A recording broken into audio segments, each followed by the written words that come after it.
Moin, hallo und herzlich willkommen hier auf dem Olix-Channel. Schön, dass du mit dabei bist, hier bei dem Video von unserer Kreuzfahrt durch die Ostsee.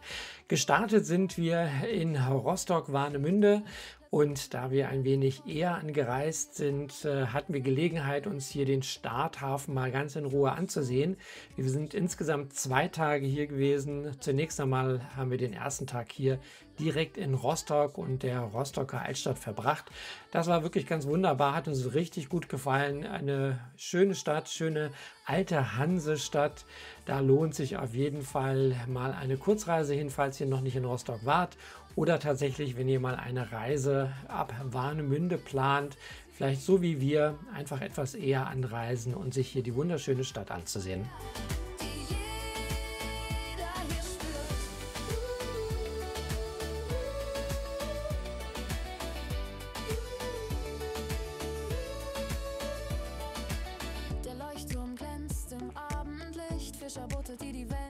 In Rostock befindet sich ja auch der Hauptsitz einer großen Kreuzfahrtgesellschaft. Hier sehen wir es, nämlich die AIDA Cruises.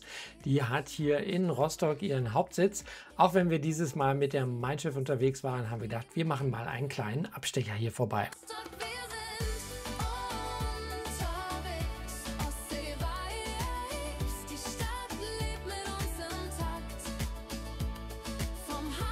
Den zweiten Tag haben wir dann hier in Warnemünde verbracht. Warnemünde ist ja der Rostocker Stadtteil, der direkt am Meer liegt.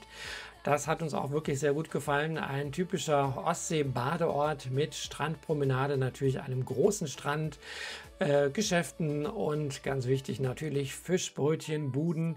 Ja, und von hier aus ging es dann am nächsten Tag endlich los. Hier sehen wir schon die Anfahrt zu unserem Kreuzfahrtschiff. Die Mein Schiff 7 hat uns dann die nächsten 10 Tage hier durch die Ostsee begleitet. Der Check-in im Terminal ging relativ zügig. Wir hatten Early Check-in gebucht, das heißt, konnten bereits ab 9 Uhr an Bord und waren dann auch tatsächlich schon relativ früh hier auf dem Schiff, konnten schon mal ein Getränk zu uns nehmen, ein wenig das Schiff erkunden, bevor es dann am Abend gegen 18 Uhr losging.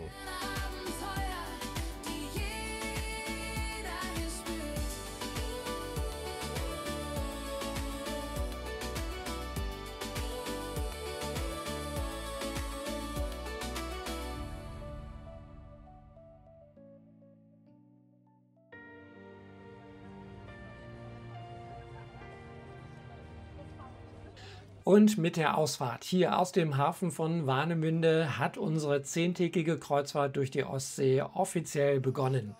Den Ausblick hier von den oberen Decks über die Stadt, den haben natürlich ganz viele Menschen genossen. Das war auch wirklich eine schöne Stimmung. Passend dazu natürlich die Musik von Unheilig und der großen Freiheit, die ich hier aus musikrechtlichen Gründen leider nicht abspielen darf. Aber es gibt den offiziellen Olix-Song, Die Welt ruft übers Meer. Hört einfach mal rein und lasst euch verzaubern von der tollen Musik hier zur Ausfahrt aus dem Hafen von Warnemünde.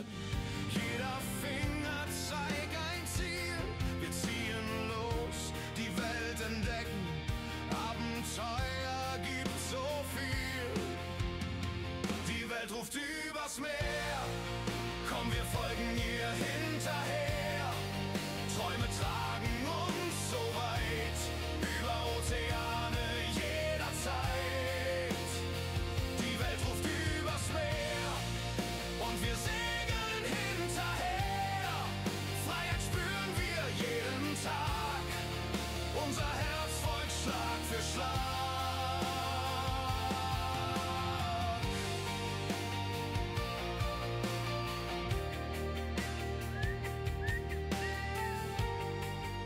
Unser erster Reisetag war direkt ein Seetag und ich nehme euch mal mit in unsere Kabine, die 11030. Eine Standard-Balkonkabine. Vorteil hier auf Deck 11, man ist ganz nah zum oberen Pooldeck, ohne das Pooldeck direkt über sich zu haben. Über uns war die Ruhrpol-Lounge und an dieser Stelle hat das Deck 11 auch keinen Überhang über den Balkon. Deswegen war sie für uns perfekt. Als Frühaufsteher haben wir unseren ersten Milchkaffee hier direkt morgens an Deck genossen, nach einer kleinen Runde übers Schiff. Es war noch sehr verschlafen am frühen Morgen, aber die Sonne ging schon auf. Dieses Video wird euch präsentiert von mir selbst, denn passend zum OLX-Channel gibt es meine Internetseite olix-kreuzfahrten.de, deine All-in-One-Kreuzfahrtplattform. Natürlich könnt ihr auf dieser Seite eure nächste Kreuzfahrt buchen. Jede Woche gibt es auch neue Angebote direkt auf der Startseite. Ausflüge könnt ihr hier direkt reservieren und 10% OLX-Rabatt mitnehmen. Und wenn ihr auf eigene Faust unterwegs seid an die Destination, könnt ihr hier auch direkt euren Mietwagen buchen.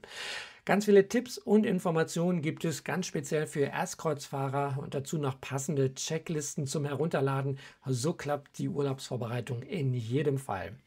Dann könnt ihr hier ganz viele Informationen finden zu Reedereien und Schiffen, speziell für deutsche Kreuzfahrer und Informationen zu über 160 verschiedenen Kreuzfahrthäfen. Da seid ihr auf jeden Fall gut informiert. Praktisch auch der Link zu unseren verschiedenen Reisefilmen und es gibt einen Online-Shop mit ganz vielen praktischen Artikeln, die wir selber auf all unseren Kreuzfahrten nutzen. Und wenn ihr noch einen Reiseführer braucht, Marco Polo bietet spezielle Kreuzfahrtreiseführer an, die könnt ihr hier herunterladen. Schaut also gerne vorbei, olix-kreuzfahrten.de oder scannt einfach den QR-Code.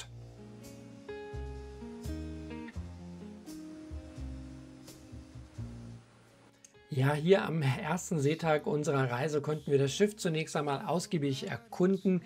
Hier am Pooldeck war am Vormittag noch nicht so viel los. Das hat sich am Nachmittag geändert. Schauen wir mal nach innen. Hier an der Rezeption findet man unter anderem die Seekarte. Die wird ja bei jeder Reise am Ende verlost. Lose bekommt man hier an der Rezeption. Der Kapitän unterschreibt die Karte noch und der glückliche Gewinner kann sie dann mit nach Hause nehmen. Ja, am Nachmittag haben wir dann noch einen Vortrag gesehen von unserer landeskundlichen Lektorin, die uns hier die nächsten Reiseziele kulturell und historisch näher gebracht hat, viel Wissenswertes geteilt hat. Wir machen das immer ganz gerne, da kann man sich ganz gut einstimmen und informieren auf die kommenden Ziele. Hier mal ein Blick in die Shoppingwelt. Der neue Wall, auch hier auf der Mein Schiff 7 mit verschiedenen Geschäften, Logoartikeln, Kosmetik, Schmuck, aber auch eine Drogerie. Hier gibt es also alles, was man braucht. What lies below, only the ocean knows.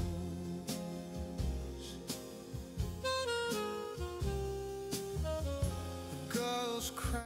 Direkt neben dem neuen Wall gibt es etwas Neues hier auf der Mein Schiff 7. An der Stelle, wo auf der Mein Schiff 1 und 2 die Ebbe und Flut Bierbar ist, befindet sich hier das Café Zentral. Ja, das ist so eine Art österreichisches Kaffeehaus, wo man die typische Melange, also den Milchkaffee bekommt, Sachertorte und Apfelstrudel, aber auch andere leckere Süßigkeiten. Es gibt zudem herzhafte Snacks und man bekommt hier auch ein kleines Frühstück. Not play beneath the tide. Zum Abendessen sind wir dann hier hinten ins Heck des Schiffes gegangen, in die sogenannte Große Freiheit. Hier gibt es ja 3 Aufpreisrestaurants, unter anderem hier das Surf and Turf Steakhouse. Das gibt es auf allen Schiffen der Mein Schiff Flotte und gehört mit zu den beliebtesten Aufpreisrestaurants mit ja, klassischer Steakhausküche, Steaks, Burger, aber auch was für Vegetarier ist dabei. Only the ocean knows. Und die wunderschön untergehende Sonne hier am Heck des Schiffes verspricht wundervolles Wetter für die nächsten Tage. Und dieses Versprechen konnte sie tatsächlich auch die meiste Zeit einhalten.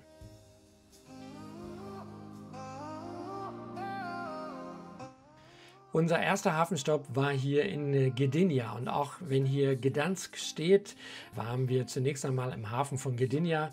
Von dort aus ging es aber eben direkt hier in die Hanse-Metropole an der Ostsee nach Gdansk. Viele kennen die Stadt unter dem Namen Danzig. Ja, Gdansk und Gdynia bilden zusammen mit dem Badeort Sopot die sogenannte Dreistadt. Das heißt, wenn Polen hier in die Region fahren, sagen sie nicht, dass sie nach Sopot oder Danzig fahren, sondern sie sagen, sie fahren in die Dreistadt. Unser Besuch in Danzig führte uns hier zunächst in die Altstadt. Wobei so ganz richtig ist das nicht, denn das, was wir hier sehen, ist eigentlich die sogenannte Rechtsstadt. Das ist der Stadtteil, der von den wohlhabenden Händlern bewohnt wurde. Die eigentliche Altstadt ist tatsächlich im Krieg vollständig zerstört und nicht wieder aufgebaut worden im alten Stil. Was aber wieder neu aufgebaut wurde, ist hier die Rechtsstadt mit den alten Handelshäusern, die eben sehr an die Blütezeit der Hanse erinnert. 1945, also am Ende des Zweiten Weltkrieges, wurde die gesamte Rechtsstadt wie auch große Teile der übrigen Innenstadt fast vollständig zerstört. Aber in den 1950er Jahren begann ein historischer Wiederaufbau der Innenstadt, wobei das sich hier eher um eine idealisierte Rekonstruktion nach Vorbildern des 16. und 17. Jahrhunderts handelt. Man hat hier also eher die polnische Herrschaft über Danzig betont und das preußische Zeitalter des 19. Jahrhunderts blieb hier ja einigermaßen unterberücksichtigt, würde ich sagen. Englische, niederländische, italienische und französische Einflüsse wurden doch mehr betont. Der Wiederaufbau beschränkte sich aber im Wesentlichen auf die Fassadengestaltung. Nur in einzelnen architektonisch bedeutsamen Gebäuden wurde dann auch das Innere rekonstruiert. Auch wenn die Außenfassade, die wir gerade gesehen haben, zur St. Marienkirche in Danzig gehört, ist das Innere, was jetzt hier zu sehen ist, aus der Domkirche zu Oliva, also der Zisterzienser Klosterkirche hier im Stadtteil Oliva. Wir waren hier zu einem Orgelkonzert, das heißt, das, was ihr hier im Hintergrund hört, ist tatsächlich die Originalmusik, die wir hier in der Kirche hören durften.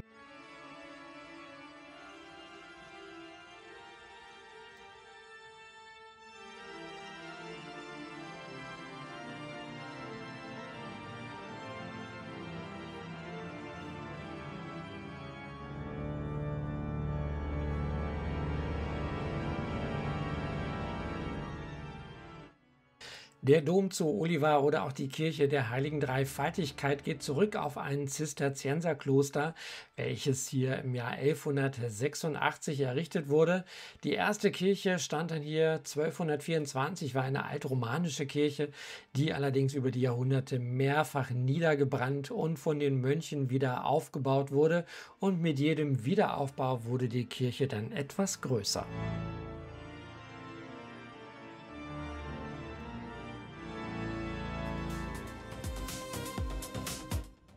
Hier an der Weichselmündung in die Ostsee befanden sich bereits im 9. und 10. Jahrhundert wichtige Handelswege der skandinavischen Wikinger bis hinein ins Byzantinische Reich. Danzig hat seine Blütezeit dann allerdings erreicht im 14. Jahrhundert unter dem Einfluss des sogenannten Deutschen Ordens und der Hanse. Dann hier hat Danzig sich zu einem wichtigen Handelsknotenpunkt in der Ostsee entwickelt.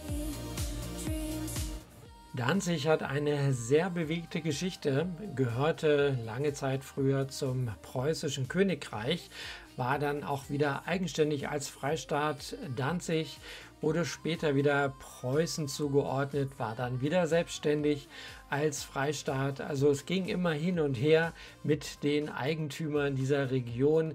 Und ja, nach Ende des Zweiten Weltkrieges wurde Danzig dann endgültig zum polnischen Staatsgebiet.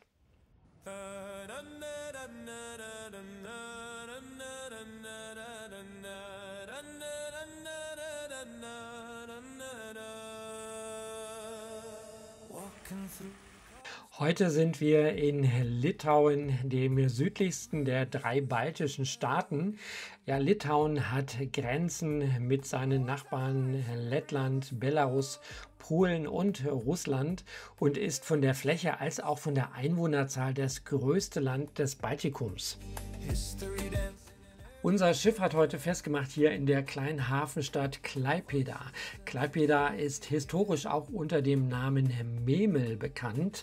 Und wenn wir hier mal die Kopfsteinpflasterstraßen uns ansehen, ist das ein Sinnbild für die ganze Reise hier im Baltikum.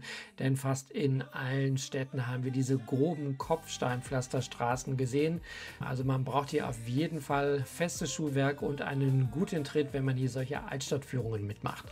Klaipėda ist im Krieg fast vollständig zerstört worden. Wenig ist wieder neu aufgebaut worden. Was man hier heute noch zu sehen bekommt an historischen Gebäuden, erinnert eben auch an die alte Geschichte von Memel.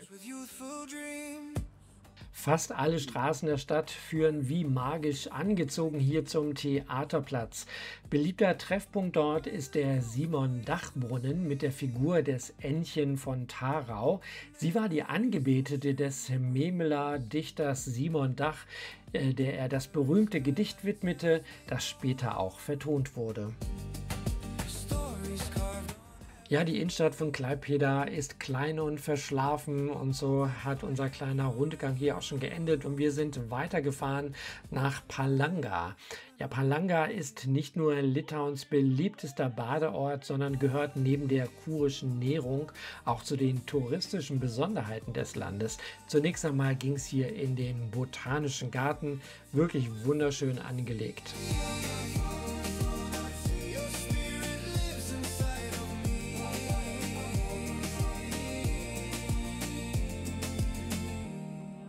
Drums of the forest, voices of the land, ancient songs in the Und mitten in dem Botanischen Garten befindet sich das ehemalige Palais des, ja, ich hoffe, ich spreche ihn einigermaßen richtig aus, Grafen Felix Tyszkiewicz, das 1897 nach einem Entwurf des Berliner Architekten Franz Schwechten im neoklassizistischen Stil erbaut wurde. Seit 1963 befindet sich hier ein sehr bekanntes und angeblich das weltweit größte Bernsteinmuseum.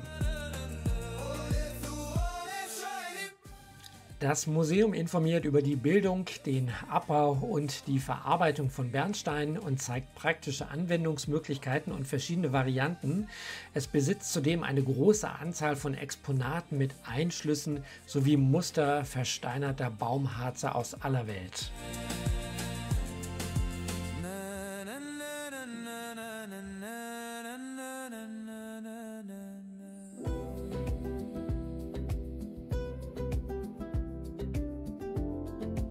Ansonsten ist Palanga eben ein sehr beliebter Kur- und Badeort mit einer schönen Promenade, mit süßen Holzhäusern links und rechts des Weges, mit Cafés, Restaurants und Bars, einem Kurhaus und wenn man dann bis zum Meer durchgeht, hier dieser 470 Meter langen Seebrücke, die 1997 errichtet wurde und die Stadt an den Schiffsverkehr angeschlossen hat.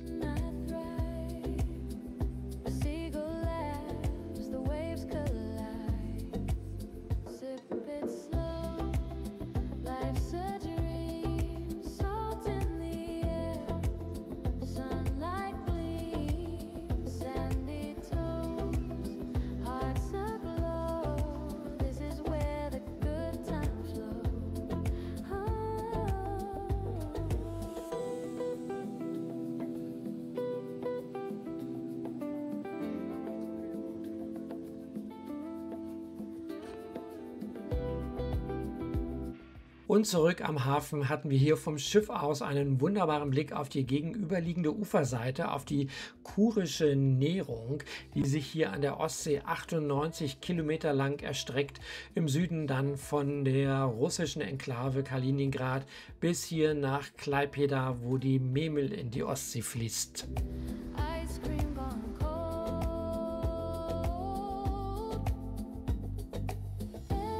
Und mit den winkenden Menschen hier am Hafen von Klaipėda nehmen wir Abschied von Litauen und machen uns auf den Weg zum nächsten baltischen Hafen, den wir morgen erreichen werden.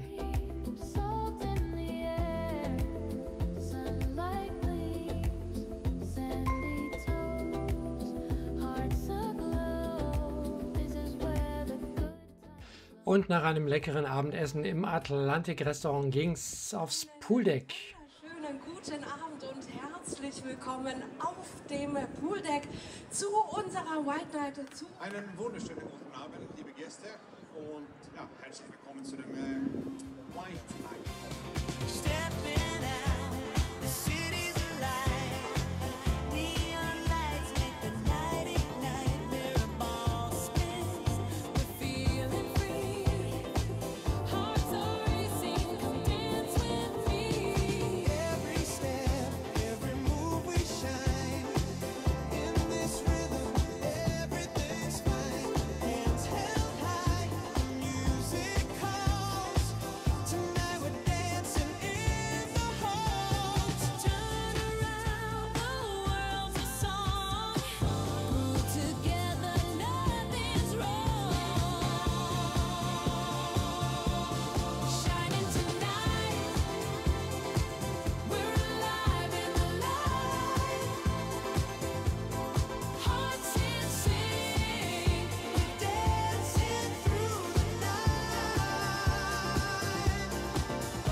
I saw you walking by the river light. Doga was shining, the stars so bright.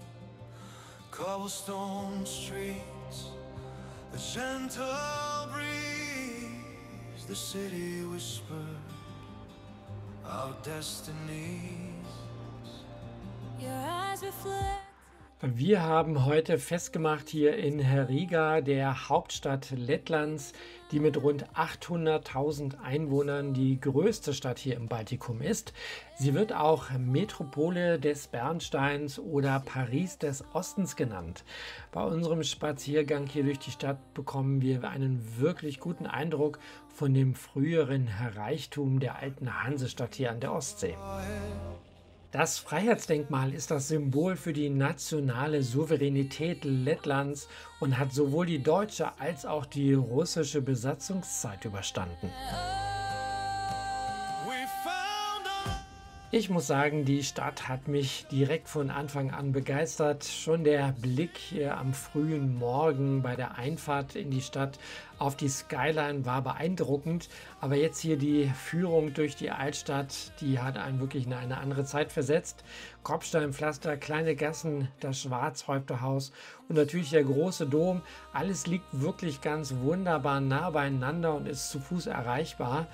Was mich an Riga aber besonders beeindruckt, ist der Jugendstil. Ich habe selten so viele beeindruckende Fassaden gesehen wie hier. Ein Bummel hier durch die Straßen ist wie ein Spaziergang durch ein einziges Freilichtmuseum. Und dann diese Mischung aus Tradition und Moderne. Auf der einen Seite eben die alte Stadt mit den tollen alten Gebäuden und Märkten und auf der anderen Seite aber eine moderne Stadt mit Cafés und Restaurants, fast schon in dem skandinavischen Stil. Also für mich ist Riga wirklich auf jeden Fall eine Reise wert. Riga ist nicht nur eine Stadt, die man besichtigt, sondern auch wirklich erlebt, voller Kontraste, Geschichte und mit einem ganz eigenen Charme. Das hier sind die Jakobskasernen mit dem daneben liegenden Pulverturm. Die verschiedenen Wappen stehen für die Gemeinden hier in Lettland. Every shadow turns into flame. Und wer Riga einmal von einer anderen Perspektive aus erleben möchte, kann hier mit diesen kleinen Booten dem Fluss Daugava entlangfahren und die Stadt dann hier vom Wasser aus erkunden. Das Schwarzhäupterhaus ist bereits seit 700 Jahren ein Symbol der Stadt. Es ist eines der prunkvollsten Gebäude hier in Riga und von der Geschichte der legendären Schwarzhäuptervereinigung umwoben.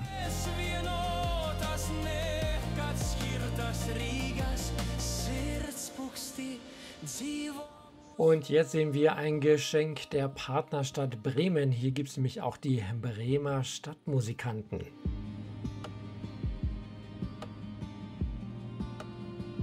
Under the moon, the silence sings. Forever starts. Die Geburtskathedrale ist die größte orthodoxe Kirche hier in den baltischen Staaten und wurde Ende des 19. Jahrhunderts errichtet. Riga's a magic. Hier sehen wir den Dom zu Riga oder offiziell Kathedrale St. Marien zu Riga. Dieser gotische Sakralbau ist eine evangelisch-lutherische Kirche und eine der bedeutendsten Sehenswürdigkeiten hier in der Stadt. Sie gilt auch als die größte Kirche hier im Baltikum. Two souls united, never apart. Riga's heartbeat inside our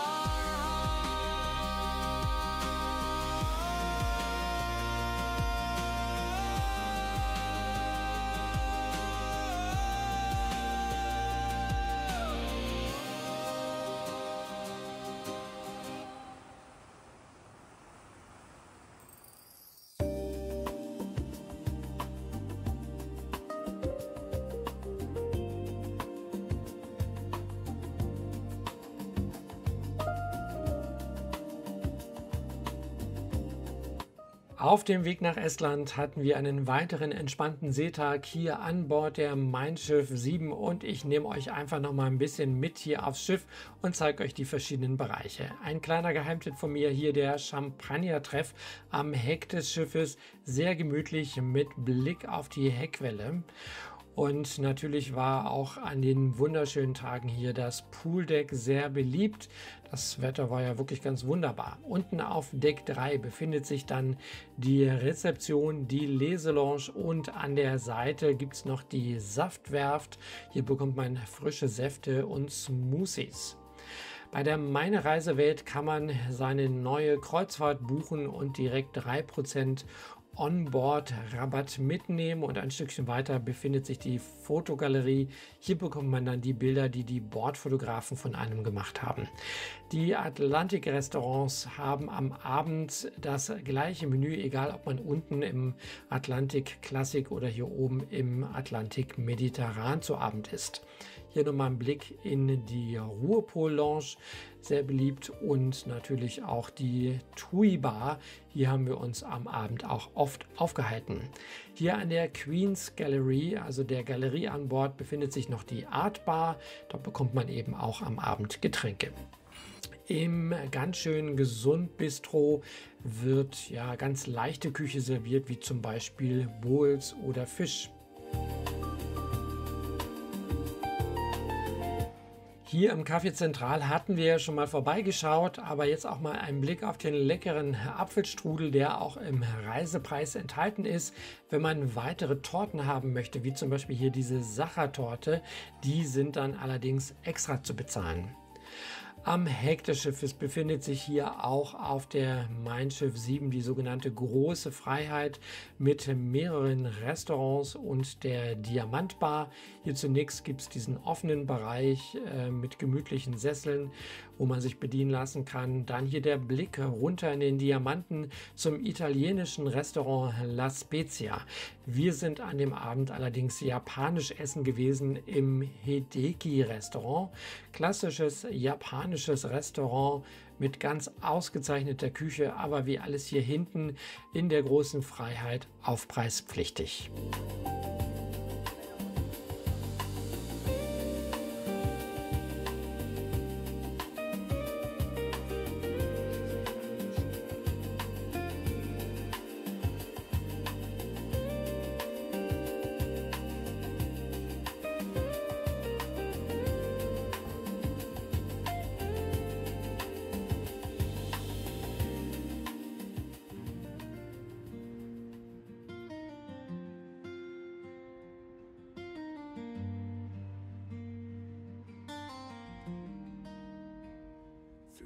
Ihr seht es hier, wir sind in Tallinn und damit in Estland, dem nördlichsten Land der baltischen Staaten, ein Muss auf jeder Ostseekreuzfahrt.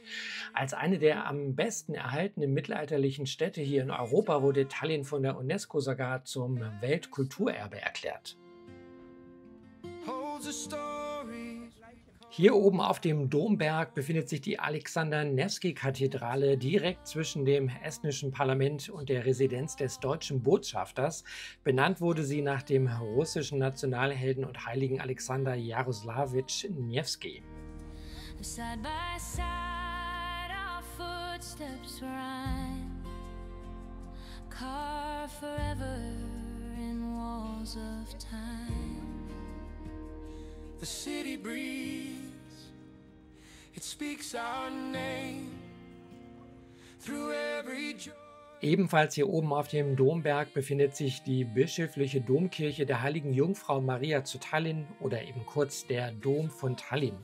Mit dem Abschluss der Reformation in Estland 1561 wurde er zur lutherischen Domkirche und ist heute Bischofskirche des Erzbischofs der estnischen evangelisch-lutherischen Kirche. Die Wände der Domkirche zieren 107 Wappen der deutsch-baltischen Adligen Estlands.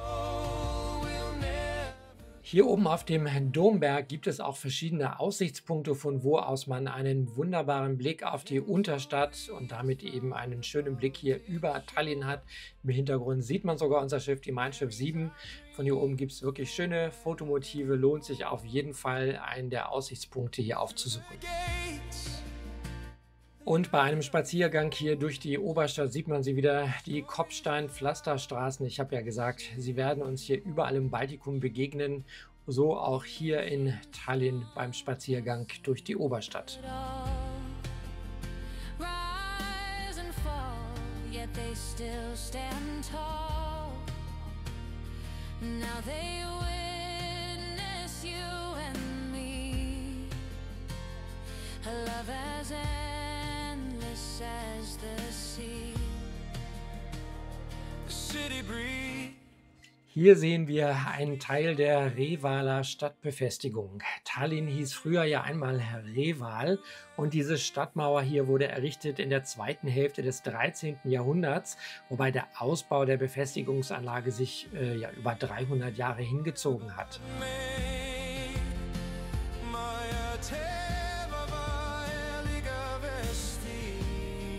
Ja, entlang der Stadtmauer ging es dann hinunter in die Unterstadt, nicht weniger pittoresk als die Oberstadt.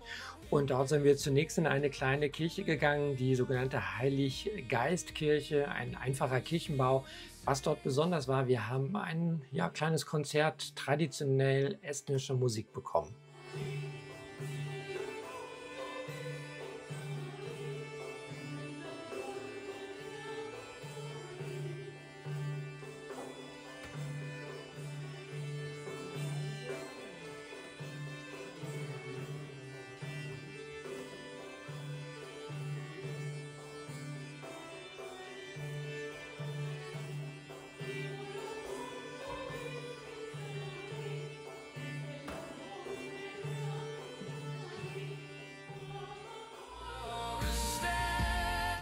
Wir sind hier am Rathausplatz und hier sieht man jetzt auch das Rathaus von Tallinn. Ja, Tallinn hat eine wirklich reichhaltige und wechselhafte Geschichte, die bis ins 13. Jahrhundert zurückreicht. Und das sieht und spürt man auch, wenn man hier durch die Gassen der Altstadt schlendert, was so ein bisschen wie ein Spaziergang durch ein Freiluftmuseum ist. Das Restaurant Olde Hansa, was wir hier sehen, ist gestaltet wie das Haus eines alten Hanse-Kaufmanns. Und die Gerichte, die hier serviert werden, werden tatsächlich nach den Originalrezepten aus dem 15. Jahrhundert zubereitet. Hearts alive, forever bound by the walls of time. These walls of time, they guard our love from the earth below to the skies above. Tallinn shines, our hearts align, forever bound by the walls of time.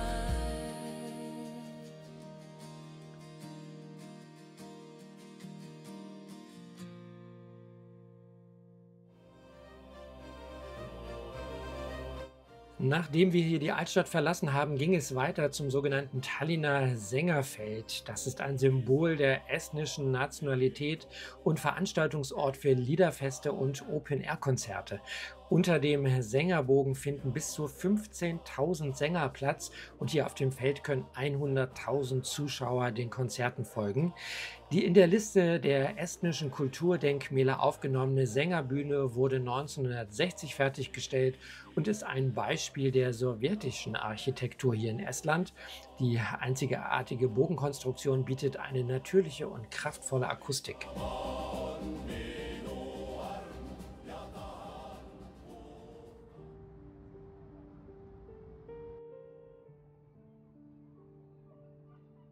Sunlight drips on the cobblestone streets.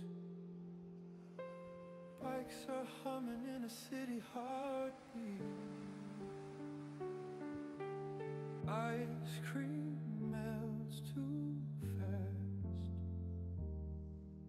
but who really cares?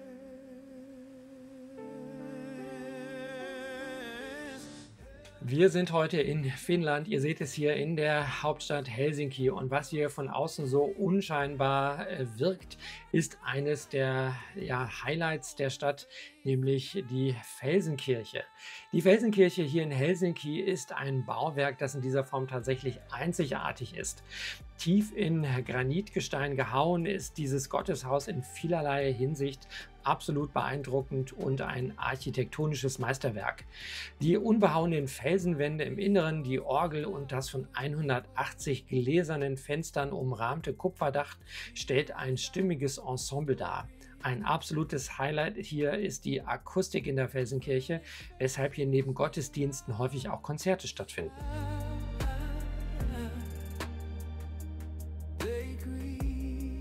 Die Kirche kann man wochentags von 10 bis 17 Uhr besichtigen. Am Wochenende ist sie für Gottesdienste und kirchliche Zeremonien reserviert.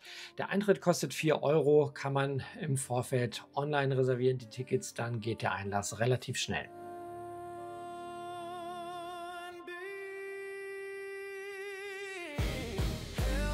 Helsinki, you got me dizzy. Summer City, you're so busy. Crowds are buzzing, hearts are light. Day turns gold and fades to night.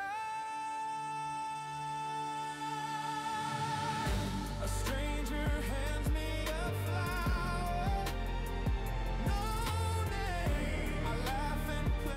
Hier mitten im Zentrum der Stadt, direkt gegenüber vom Parlament, steht sie, die neue Bibliothek von Helsinki namens Odi, was übersetzt Ode heißt. Eine Ode an das Lernen und auch eine Ode an eine Idee für das Zusammenleben im 21. Jahrhundert. Dabei hat es ein Jahrzehnt gebraucht, um diese neue Zentralbibliothek für Helsinki zu planen und zu bauen. Und vielleicht liegt in dieser langen Vorbereitungsphase der Schlüssel zum Erfolg. Denn bevor jemals der erste Spatenstich erfolgte, wurden die Bürger der Stadt gefragt, was wünscht ihr euch von einer Bibliothek? Und gleichzeitig befragte die Stadtverwaltung auch die Bibliothekare, was braucht ihr für ein gutes Arbeitsumfeld? Neben Finnisch gilt auch Schwedisch hier in Finnland als Nationalsprache und man sieht es an vielen Schildern in der Stadt, die zweisprachig gestaltet sind. Hier in der Bibliothek sogar dreisprachig: Finnisch, Schwedisch und Englisch.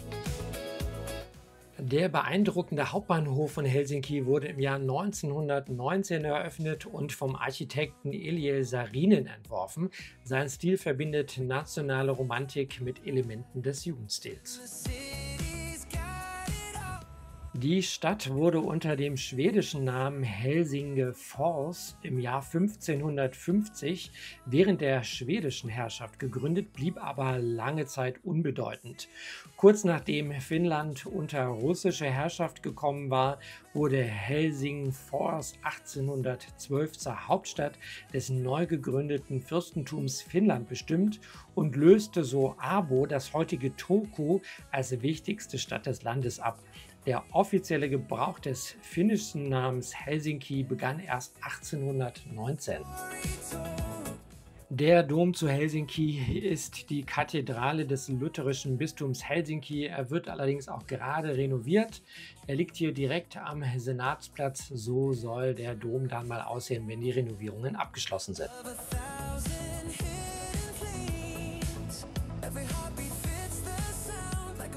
Und nur wenige Gehminuten entfernt liegt die finnisch-orthodoxe Uspensky-Kathedrale.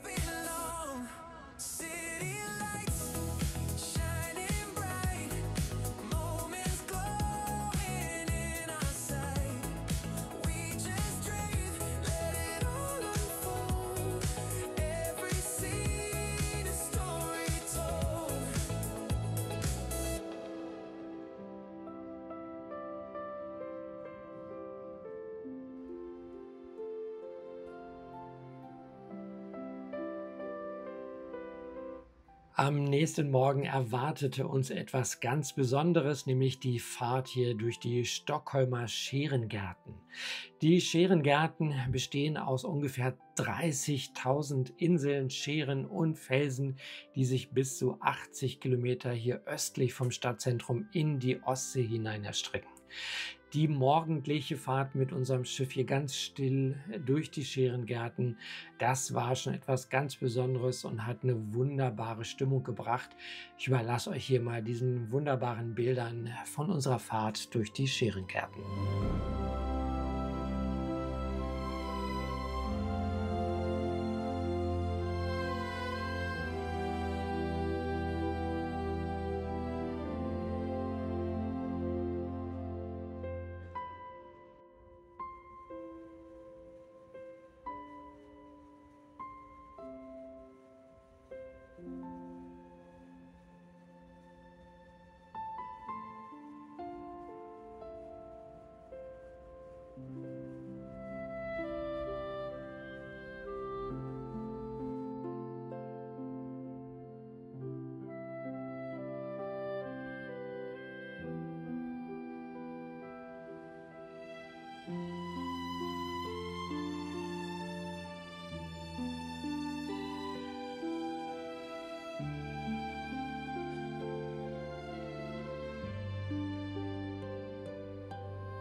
Und nach einer über vierstündigen Fahrt durch die Scherengärten wird die Skyline von Stockholm vor uns sichtbar.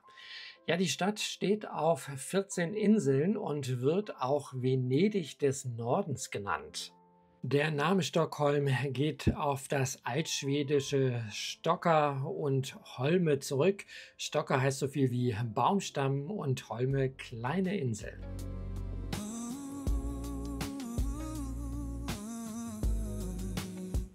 Das hier zu sehende Stockholm Stadshus oder eben Stockholmer Rathaus hier in der schwedischen Hauptstadt beherbergt den Sitz der Stadtregierung und des Stadtparlaments und liegt hier südlich an der Spitze der Insel Kungsholmen.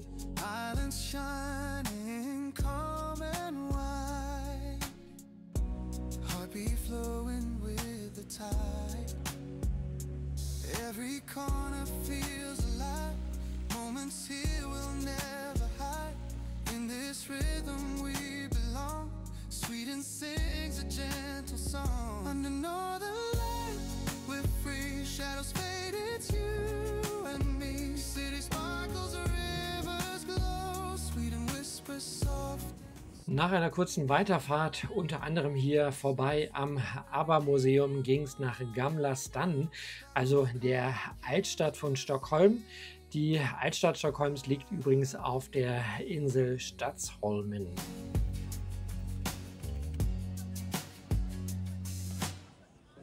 In der Altstadt liegen viele bedeutende Gebäude, wie zum Beispiel hier das Nobelpreismuseum oder das Königliche Schloss und die Deutsche Kirche.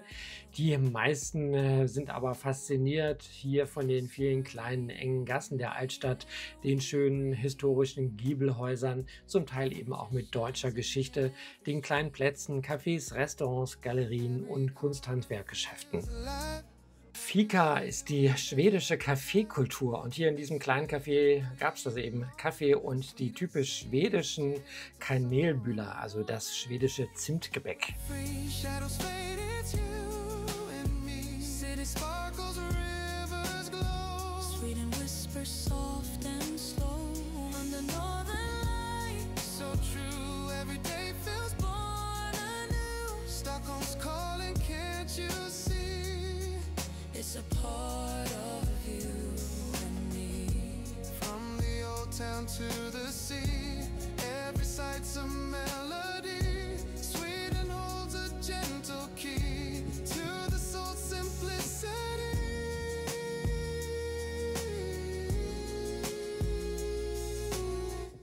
Die Menschen, die hier stehen, die wollen sich die Wachablösung ansehen im äußeren Schlosshof des Königlichen Palastes hier in Stockholm. Das ist eine Zeremonie, die begleitet wird von einem Parademarsch und häufig auch von der Musik der Militärkapelle.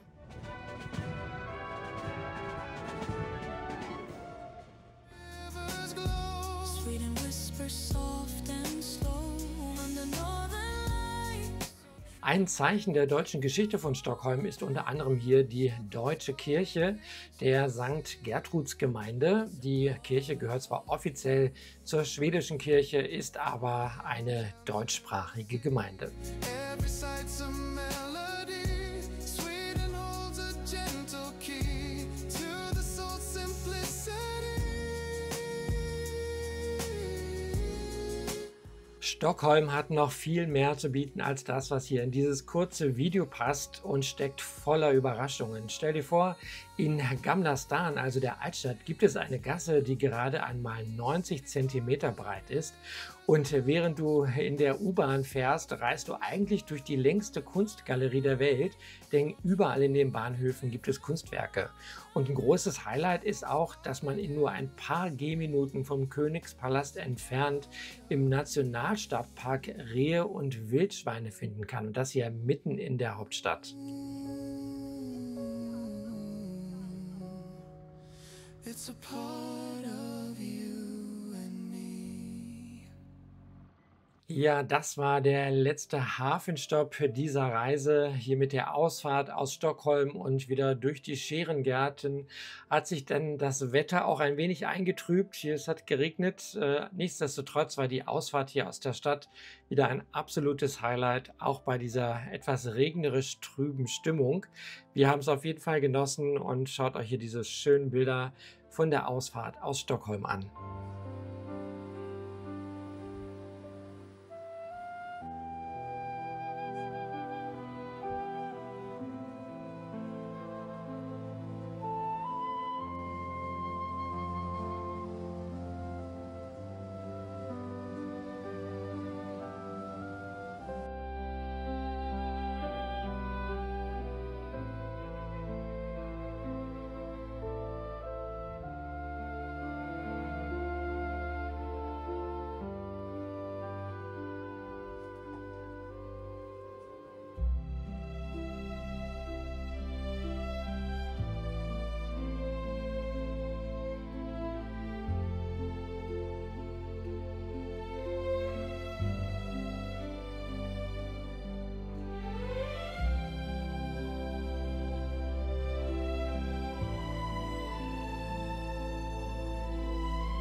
Unsere Reise ist noch nicht vorbei. Wir hatten hier noch einen Seetag und wie ihr es seht, der startete zunächst relativ trüb und regnerisch. Das sollte allerdings nicht so bleiben. Schon am Nachmittag kam tatsächlich auch wieder die Sonne raus und man konnte die letzten warmen Sonnenstrahlen hier auf der Ostsee genießen. Das Pooldeck füllte sich langsam wieder und man hatte auch natürlich von seinem Balkon aus einen schönen Blick auf den blauen Himmel und die vorbeiziehende Ostsee. Zum Abendessen ging es dann ins La Spezia. Das ist das italienische Spezialitätenrestaurant hier am Heck der Mein Schiff 7. Ja, wie alle Restaurants hier am Heck sind diese ja aufpreispflichtig. Hier übrigens an dieser Vespa kann man sich auch fotografieren lassen. Da gibt es also spezielle Fotosessions hier vom Fototeam der Mein Schiff 7. Wir hatten ein ganz köstliches Menü à la carte frei zusammengestellt. Das war jetzt also kein festes Menü und das natürlich mit einem wunderbaren Ausblick hier auf die Heckwelle. Deswegen mag ich diesen Bereich hier schon sehr. Einen kleinen Tipp von mir für das Essen: Wer das mag, bestellt sich gerne zum Dessert das Tiramisu für 2 Personen, denn das wird hier direkt und ganz frisch am Tisch zubereitet.